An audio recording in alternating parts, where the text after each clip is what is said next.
When you see scribbles on the wall of a building or fence, it's vandalism. Some kid or irresponsible adult has taken to property that isn't theirs just to annoy someone. But then there are those that perform vandalism, but in a nice way, if that's possible. From clever art on a dirty vehicle to a movie promotional stunt, here are 15 random acts of vandalism that are pure genius. Before we begin, make sure to hit that like button, subscribe to our channel, and click the notification bell for more amazing videos every day. That being said, let's begin.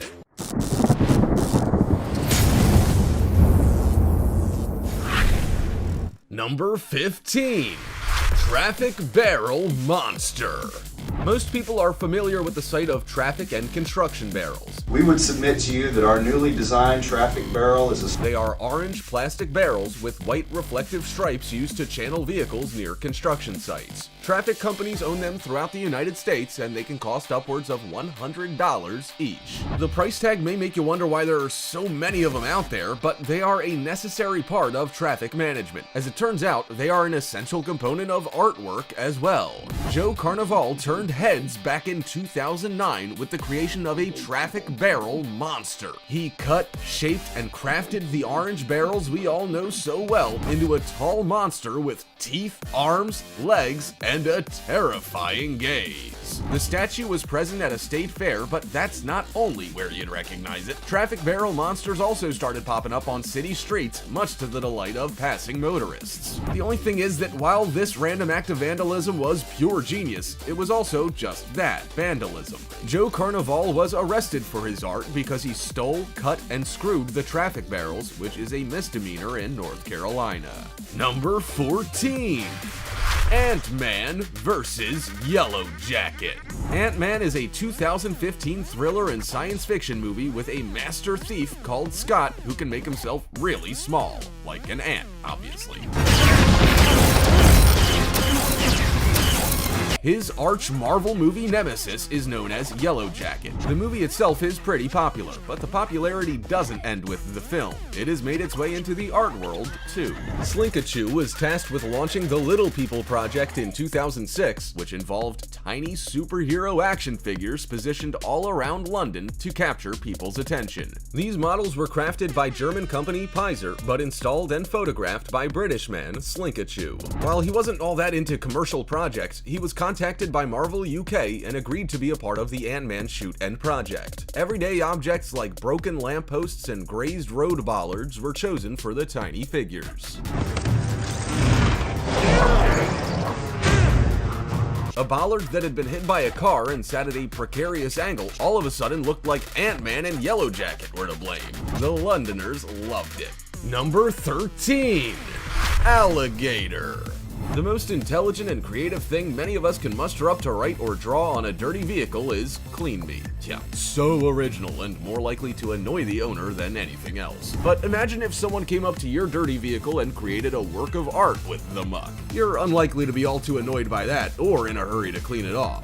There are instances of such art cropping up all over the internet, and the more it's out there, the more people are getting involved. An example of such dirty vehicle artwork is an alligator that appeared on the side of a white dirty truck. It was incredibly detailed with shadowing, ridges, and scales, and we're sure the truck owner had no problems with it being there. The artwork was completed in Russia, and there's every reason to believe it's by the same Russian street artist who became famous for the giant owl he created on the back of a truck. Nikita Golubev from Moscow has a medical background, not an artistic one, but he's been working on his art skills his whole life. We're pretty sure it's now paid off. Number 12. Creativity. No one should put a cap on your creativity, but there may come a time where you wonder, is that creative or is that an act of vandalism? There's a reason many people won't put their artist tag on things they have altered in the streets, and that's because technically it is vandalism to add your mark to something in public, even in the name of creativity. Just think of Banksy, for example. So what falls into that gray area that's technically vandalism but is more likely to put a smile on a police officer's face than see them pull out an arrest warrant? An example would be a blue trash can can in a public place that has a wide gap for people to put their rubbish in. Someone added eyeballs and a biscuit to turn it into the Cookie Monster. In another instance, a billboard by ahrq.gov said, "This year, thousands of men will die from stubbornness." Someone used spray paint to write "No we won't" on it, which pretty much reaffirms what they're trying to say. So while these are random acts of vandalism, there's no denying that they are also pure genius. Number 11. How Athletic Complex. We're pretty sure this artist needs to spend a bit more time in the art academy and maybe a few nights in a jail cell too. We're just not sure if this random act of vandalism is genius for how it stands out or dumb for how it defaces public property. In July 2018, the Howe Police Department was called to the Howe Athletic Complex, where someone had applied some B-grade artwork to the outer walls of the building and fences. Someone, or more than one person, had used red Rust-Oleum Painter's Touch 2X to draw a rabbit on the wall. The paint was found nearby. The rabbit face has a hand on each side pulling gang signs, as well as the name of the gang and the year. But that wasn't all the vandals got up to while on the property alone. They used white spray paint on a black fence and drew 2 more rabbits in different places. The rabbit was holding a pipe and a cigarette in one hand and a detailed face in the other. It would surely be a process of elimination to work out who's in the gang and who's sporting the signs of red paint on their fingers. The police can then reward them for their efforts. Number 10. Drinks cans. They say that one man's trash is another man's treasure. In the case of aluminum soda and beer cans, however, most people would agree that one man's trash is still another man's trash. After all, what on earth are you supposed to do with a can once you've finished your drink other than send it to recycling or a landfill? Well, you could give it to Noah Doletta, a sculptor from Detroit. When you think of sculptures, you probably think wood, scrap metal, and wire. They form the basis of most contemporary artworks. But Noah decided to be a little different, and by doing so, he stood out from the crowd. Upstairs for thinking, young man. Noah takes a plain aluminum can and dents it. Okay, easy, right? Wrong.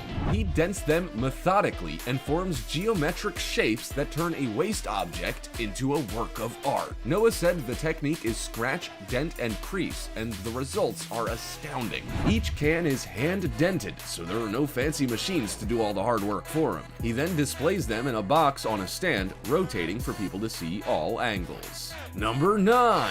Creative vandalism.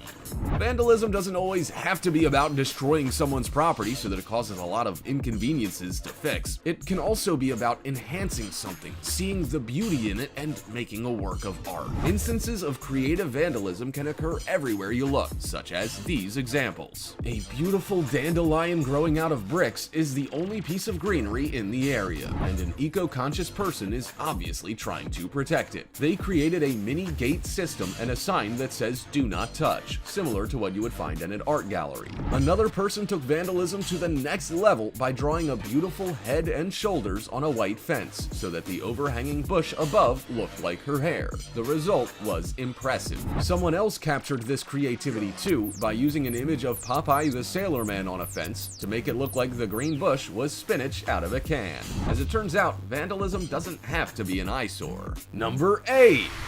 Bird. Graffiti exists in many shapes and forms. Some people, often kids, do it just to annoy the property owners. Other times, it's an expression of art and is really quite awe-inspiring. This bird is one such time. The backside of buildings, especially those facing into alleyways, is never anything attractive. Often, they are dark, dingy, and have downpipes and eyesores all over the place. So what do you do when you've got an ugly building? Well, you beautify it with artwork. A very talented artist has drawn a bird on the backside of a building that looks like it's perching on a downpipe. Underneath it is a pile of bones from various other birds and animals. The bird was looking down on them, almost as if the bird was the one that put them there. Art critics view the piece in 2 ways. Either the bird has eaten the animals, or the artwork represents reform and feelings of regret. Whatever the reason for it, it sure takes care of that ugly problem in the best way possible. After all, who doesn't love birds? Number 7. Lend a hand. Artwork doesn't have to be all rainbows and butterflies and positivity. It can also be subtle, discreet, and powerful in its meaning. Hidden away on the side of a staircase is 3 small black figures, and that's all it takes to form a powerful message. It might be a random act of vandalism on a city street, but no one will be complaining when they come to understand what it means. Unless you own those stairs, and well, you might be a bit annoyed. The artwork shows a small person standing on a lower step, another on the level above holding a hand down to that person, and a third on the top level looking down, almost as if they're stressed or confused. The artwork, while subtle, is supposed to represent how even though someone can move up the ladder or up the ranks, they can still provide help to those who need it down below. And even those who have gotten as far as they can go may not be genuinely settled and happy, and may also be confused. Number 6. Homemade bed. IKEA doesn't typically offer furniture that has multiple uses. In fact, when you're building furniture from IKEA, you're lucky if you can put it together for its intended use. But if you're gonna commit to any type of vandalism, then let it be on something you own and that can be of benefit. People started to realize fairly early on, particularly cat lovers, that the Duck-Tig doll bed from IKEA, which retailed for $19.99 at the time but goes on sale for $14.99, was the perfect size for a cat. IKEA may have been confused when grown-ups were snapping up these beds in bulk, but the truth came out fairly quickly. Because they come with bed linen and are reasonably sizable, cats think they make pretty cushy beds, and owners were happy to oblige. What's more, with a few minor modifications, they can be pretty darn adorable. Imagine coming home to your cat snuggled up with its head on a pillow and its body underneath the blankets. We're gonna hazard a guess and say there is nothing cuter. So, while you might technically be committing vandalism for not using these beds as intended, it's perfectly okay if it's in the spirit of becoming a crazy cat lady or man. Number 5. Funny boat. Fiesole is a beautiful seaside resort town in Venice, Italy. It is one of the largest beach resorts in the country and also sees some of the most tourists out of all villages and cities in Italy. But that title comes at a price, and that's increased vandalism by tourists and locals partying till the early hours. To avoid vandalism, the town has invested in all manner of security measures, and they are all really quite creative. They have security officers that stroll the area, but also lighthouses to illuminate the entire beach. They also have boats. That might seem a little strange as far as vandalism protection goes, but you haven't seen these boats. They have stairs to get onto them, then slides to get off of them, and they are the perfect way to provide tourists with something to do rather than vandalize the township. We're not a tourist guide, but while we're at it, we may as well point out a few of the fun things to do in Jesolo. If you happen to be passing through, you can visit the Parco Divertimento Jesololandia, a small park with rides, or pay a visit to the Caribe Bay Water Park with a massive slide. The architectural lover will also enjoy paying a visit to Parish of San Giovanni Battista, a Catholic church. Just make sure you don't vandalize anything. Number 4. Minions.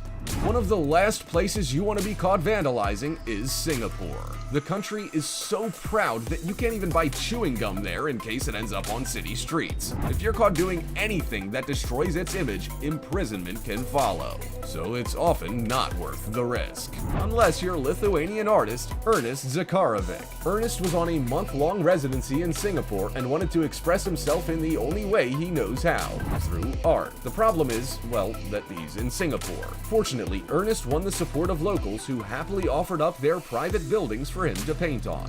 What he created was exceptional. He turned bollards and posts into little minions from the film Despicable Me. He also worked with any imperfections on those bollards, such as turning a concrete base into a pile of bananas and a chip out of the top into a broken open skull with brains showing. There is no limit to Ernest Zakarovic's creativity, except, well, maybe the law. Good thing he wasn't chewing gum while creating these works of art. Number 3.